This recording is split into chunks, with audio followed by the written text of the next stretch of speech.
ఒక ఎండగట్టిన వేసవి మధ్యాహ్నం చిన్న నల్లకాకి ఆకాశంలో ఎగురుతోంది.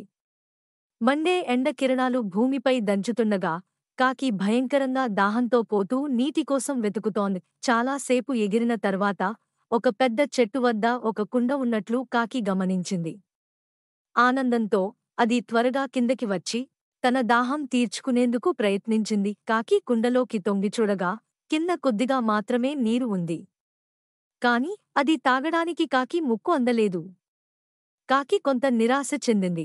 కాని త్వరగా కోల్పోలేదు. తెలివైన కాకి గట్టిగా ఆలోచించసాగింది.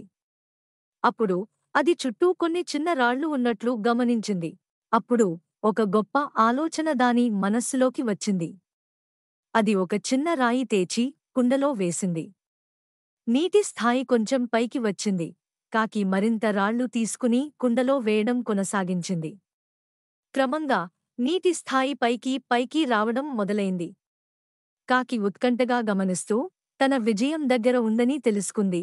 చివరికి చాలా రాళ్లు వేసిన తర్వాత నీటి స్థాయి పైకి వచ్చింది. కాకి సంతోషంగా తన ముక్కుతో నీరు తాగింది. చల్లని, తాజా నీరు తాగిన కాకి ఎంతో ఆనందంతో తలెత్తింది. తన దాహాన్ని తీర్చుకున్న కాకి ఈ గొప్ప పాఠాన్ని అందరికీ తెలియజేయాలనుకుంది. సహనంతో, తెలివితో ఎలాంటి సమస్యనైనా పరిష్కరించుకోవచ్చు. హృదయంలో ఆనందంతో అది దూసుకెళ్లి ఎగిరిపోయింది.